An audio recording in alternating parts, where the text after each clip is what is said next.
Hi everyone. Are we all right on the microphone now? Oh, It looks like we are. it. Looks like I it. think we should start over. I think we should. Well, why don't you do the intro, Emma? Hold on. Hi everyone. Wow. Welcome back to another Materials live stream.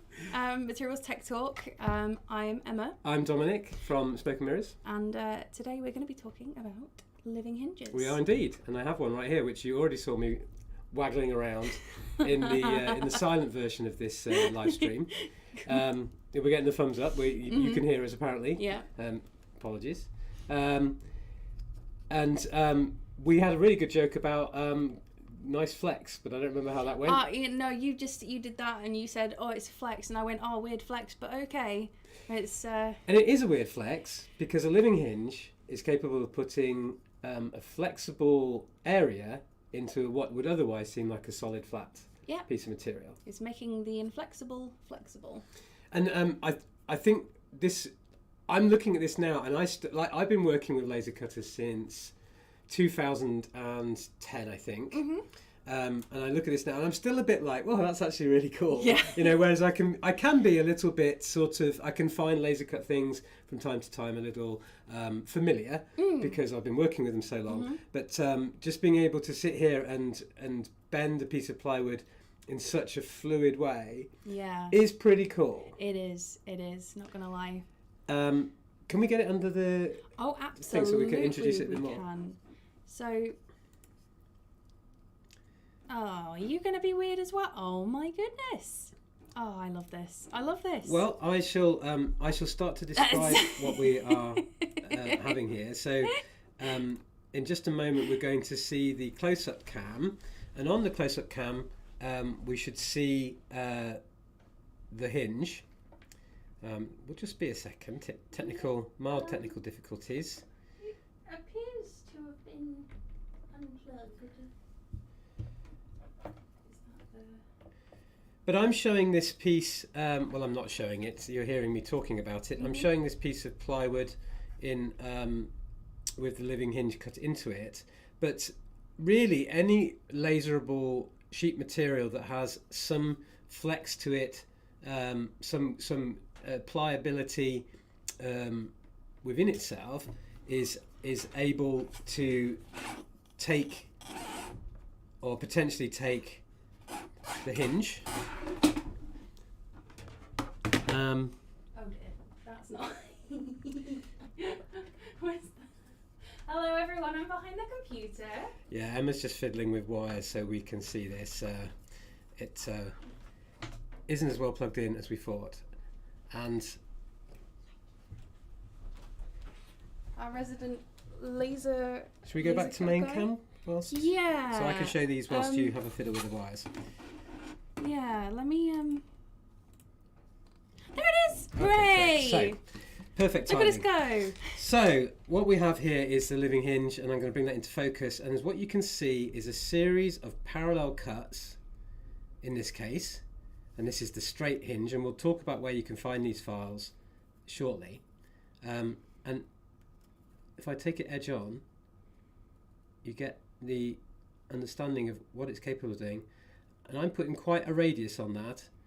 Now it'll come to a point where if I push this so far, if I push it hard, it will break. It's not entirely capable of being a strong structure. Just like any laser cut item, there is a tolerance to the material. But if you can see that I can flex this to the side, and you can see this spread from the cuts, and that's in 3mm ply. Mm-hmm. And we just had a quick delivery from Jonathan, who is our resident laser operator, of some other styles that are capable of being cut. That's blown out because it's on that white painted MDF. Mm-hmm. And that's what we call the diamond pattern. If you lift it up a little higher. Yes. And, there we go. Thank you, Emma. And it doesn't have a lot of give up and down. Mm-hmm. But its ability to flex on the curve And that's a design which removes more material. Just compare the two. Mm-hmm. And then this is an exciting one, fabric. It's a little harder to show, but what I'm able to do with this one is I can bend it on more angles, okay, albeit that it doesn't have quite the bend, but if I bring the corner up, we can push it down and it would sort of form around. Yeah. And this is extremely good in very thin materials. Yeah. And it's called the fabric design. Yes. Yeah. I wonder how that would be on polypropylene. Probably quite interesting. Yeah. I can see it making a good lampshade or something. Oh, well, I like this one. Do you want to tell us about it? Absolutely. So this one is called geodesic, and it is it's more triangular. You can see this much, and it has sort of 3 axes of flex in it. So you've got that. You can see the horizontal cuts opening there for the sort of horizontal, and then you've got that flex there, which opens up these diagonal cuts, and then you've got again another diagonal flex, if you will, but it's great fun. It doesn't flex quite as much as the fabric design around stuff, but if you've got have to something choose which, the use case, wouldn't you? Yeah, this is probably quite specific in terms of, like Dominic says, use case. Definitely suited to much thinner materials, like a veneer. Yes. Would be very interesting to use it with. Yeah. Or a mylar. Yeah. So that's the other thing about these as well, is if you put a light inside these, they're going to cast some really interesting shadows, especially if you have one which has slightly larger holes in it, like this diamond pattern. It'll cast some really interesting shadows. So in my opinion, they make quite good lampshades. Back to you, Dominic, for the last one. Yeah, well, it's very, very similar to the diamond pattern, and it's just called triangular. But as you can see, we can get like quite the radius bend on this painted MDF. It's a really very stylish. I actually quite like the unpainted side for this one. And just pushing out some of the chads there from the cut. I say it smells amazing. It does smell good. This material. I usually really do not like the smell of MDF, but this one's something else. I can it's see just my that. opinion. I say, like, it's not a feature of the product, but look how much of a radius I can put on that, and it's just beautiful. I think that would cast some interesting shadows as well, potentially. I think that would make some really nice. Definitely. And talking about casting shadows. Oh, absolutely, yeah. Let's because these are obviously these are I mean, not organic. This is MDF. I mean, it is organic, but it's glue and wood shavings. Let's first look at this great big one done in free mill frosted acrylic.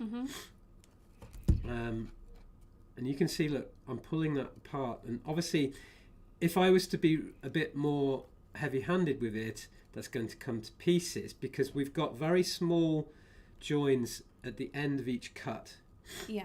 And you can see a little bit on that one actually where the heat from the cut has warped it just a little bit. Maybe the power setting was a little high, whoever made this one. And we found it just before we started, didn't we? Yes, This isn't one we're responsible for. But it's quite an interesting example of the living hinge in acrylic. And it makes the acrylic bounce. Oh, it's very bouncy. It's so I mean, the use cases for these, like, you could use it as suspension. Yeah, fairly much. I mean, probably not in a car, but like, you know. Let's talk about the origin of the living hinge very quickly, because we did. Yes, I think we want to go back to the main cam. So I went into the small makerspace that we have here at Kitronik, and very quickly had a look at all of the moulded plastic cases to see if I could find one that has what they call in the moulding industry a living hinge, where I assume the expression comes from originally. Yeah. But essentially what it means is if you have a item that has the hinge as part of the main material, and you'll be familiar with such plastic cases, no doubt, but I think we want to nip back to the close cam. Oh, yeah, for sure. But in where this has been injection molded or some form of molding, very likely injection, it's been done as a flat piece, and then there's a very thin piece of plastic runs down the middle. It's the same material. It's obviously the same injection as both sides. There's no pin or anything in there, and in the industry that's called a living hinge, and that's where the expression comes from. And so that's what they're super useful for if you're going to use them in your project. And we've got several examples of where they've been used in projects. Absolutely, from Instructables and other places. So those samples that you saw us using,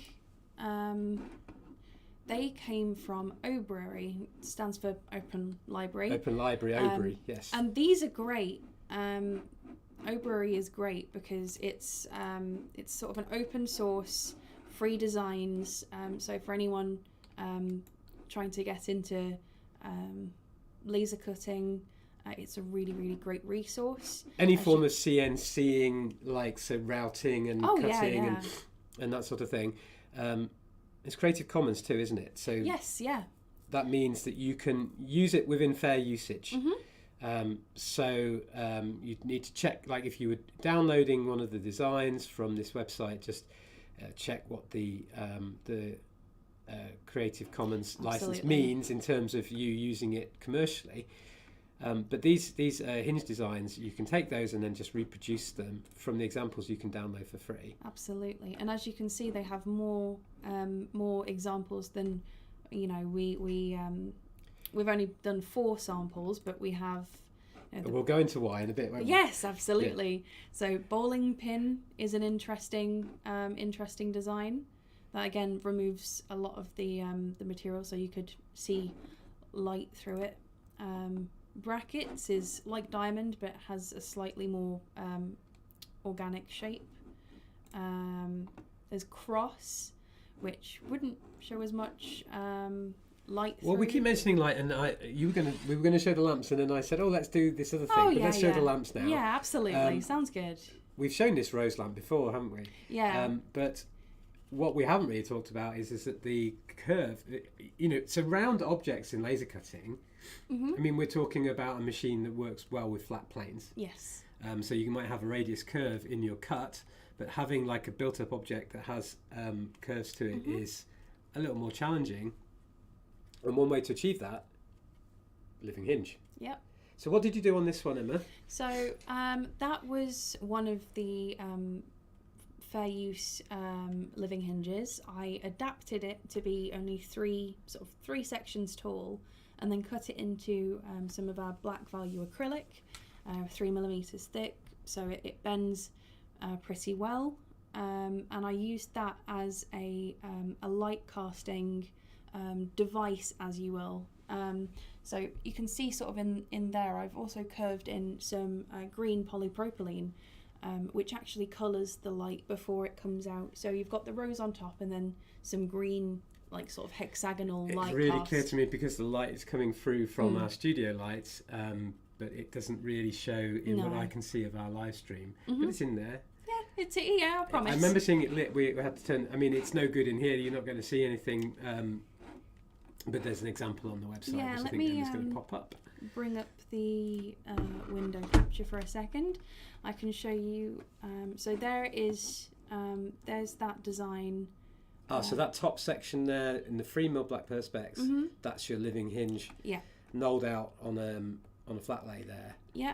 And then if you look here, you can see green polypropylene on the inside and then the living hinge on the outside. And how did you keep that outer in place? So actually, here's another one that I did much the same thing on. Oh, yes. And you can see very clearly in the example. So that's, again, this is just a flat, the straight lines living hinge. Yeah, it's very similar to the first example we were showing, the one I think of as the classic. Yeah. And see here, as I was gluing it down, I used some tape, some PVC tape, just to hold it in place. You could use masking tape, but it's probably, to my mind, the best way that I can do to attach something circular and hold like a circular force on something. That's sort of one of the things that you'll need to work out if you are going to be attaching this to something, is how you're going to keep it in place while it is while the glue is drying, if you are using a glue,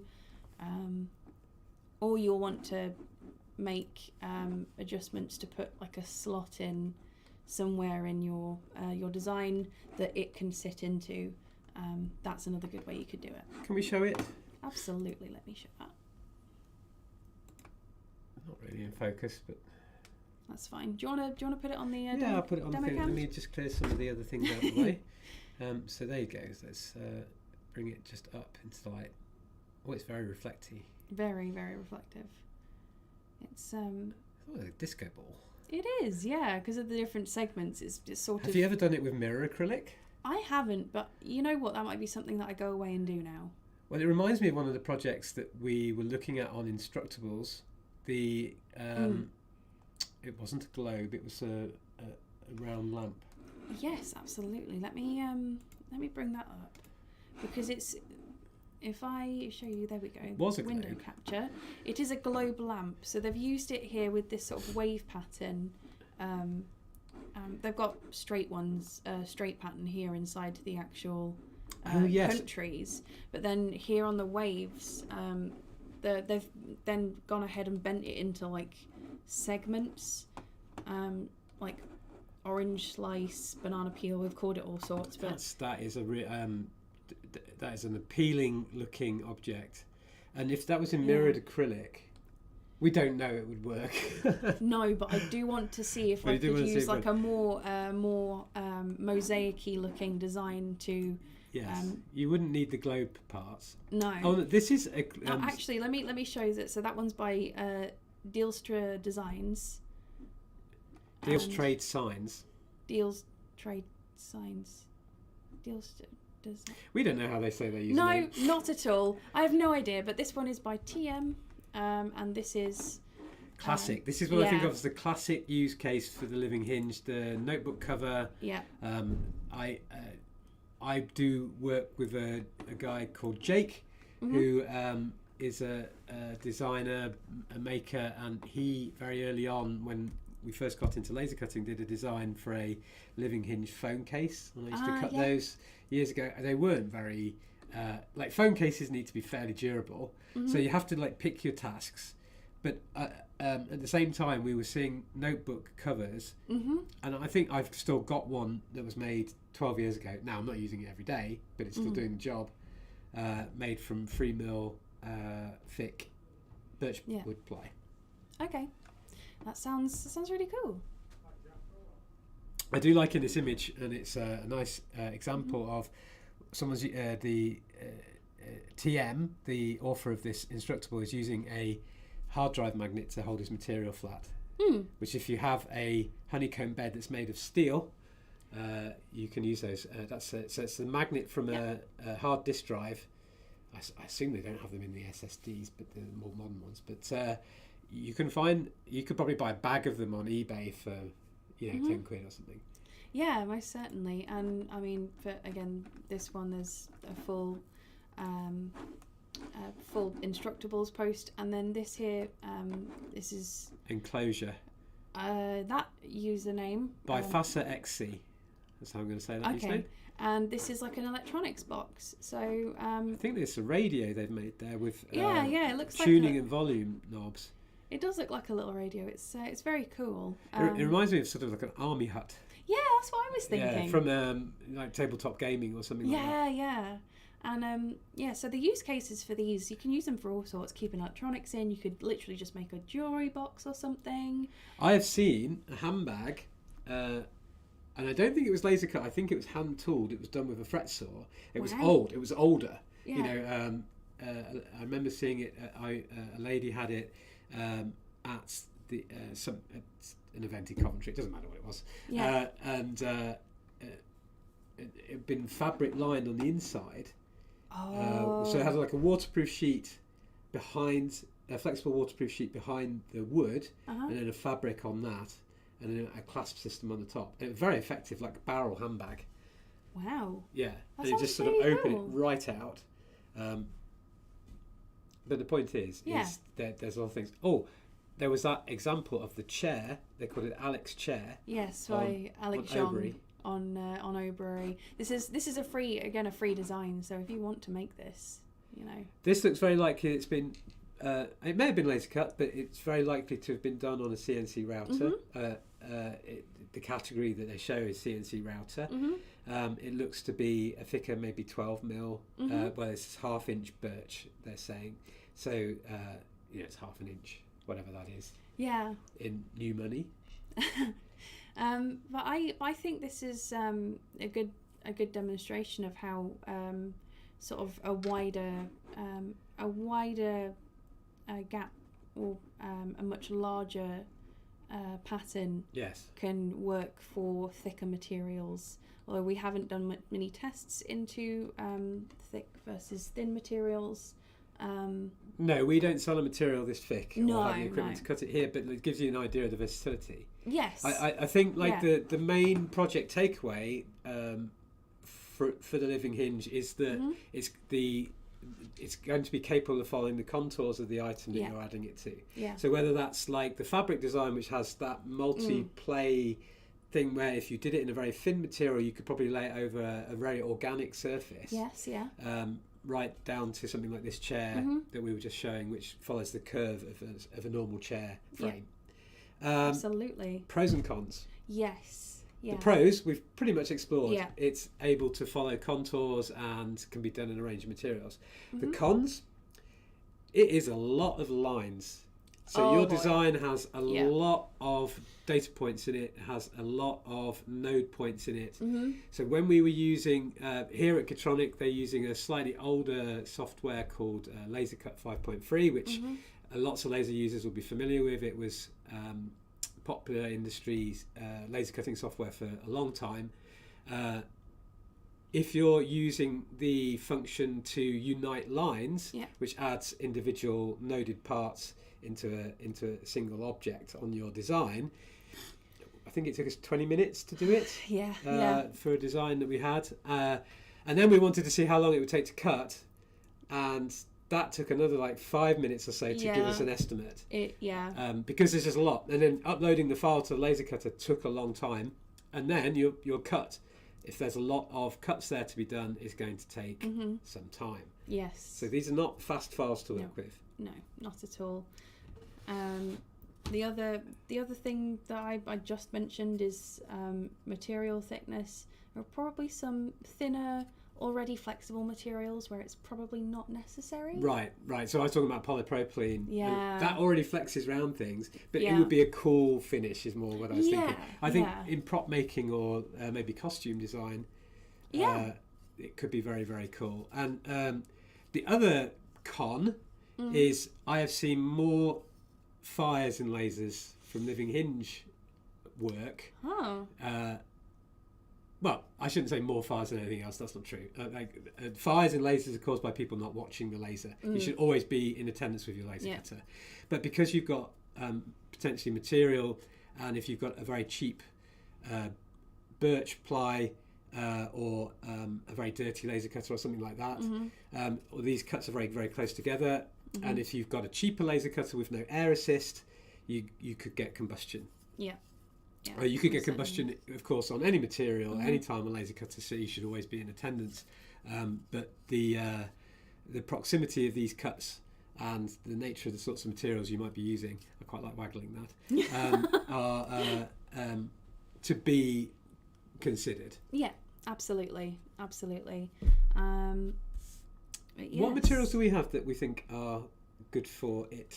Honestly, most of the ones we have at Kitronik, bar of course the ones that are already flexible. But a lot of our materials, in fact, probably not all of them.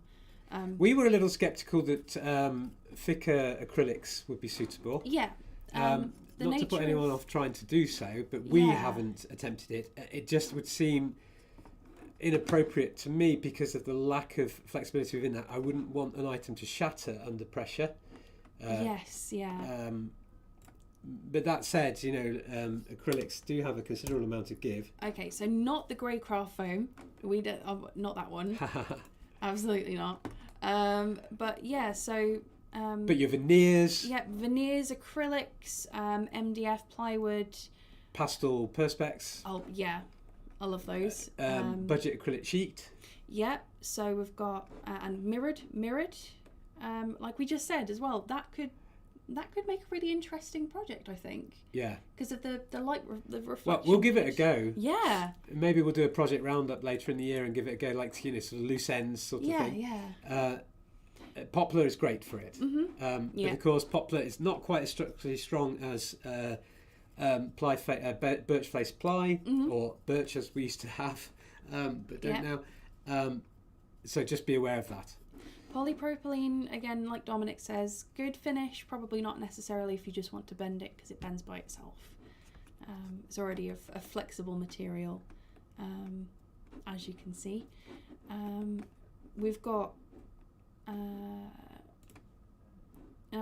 some cork.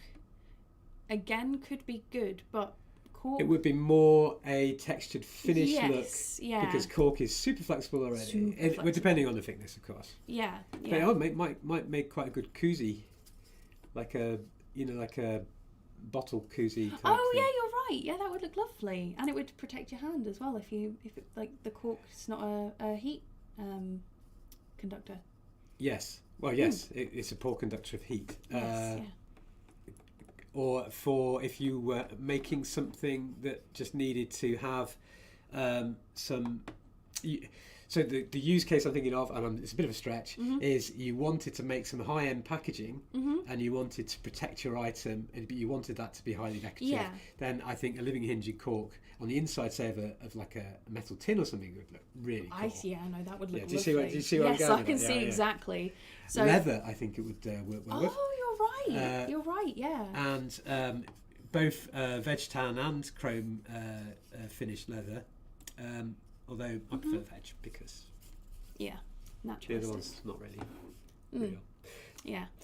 Looking through the list of materials that we have, you could make it work on most of them. So like the veneers, as we said before, green cast acrylics, all sorts of acrylics, hips as well. I think you can make it work on. Yes, the ABS, which we don't sell, is a plastic that doesn't cut great. It does cut, but it tends to get melted edge, and I would think that would not benefit Living Hinge because it is primarily just slots and lines. Yeah. And I think that's pretty much wrapping it up for Living Hinges. Yeah, absolutely. So I would ask that because we know a lot of people that watch the live streams don't watch them live, and we understand that. But like in the comments, if you've done a Living Hinge project or you have a question or anything about that, like please pop it in the comments. We like to get feedback and comments, and if there's some topic that you want us to cover in depth, or if there's a build that you'd like us to do sort of live, as long as it's not as long as it doesn't take more than half an hour. Obviously we can do some, here's one I prepared earlier. Yeah. To do that. Absolutely.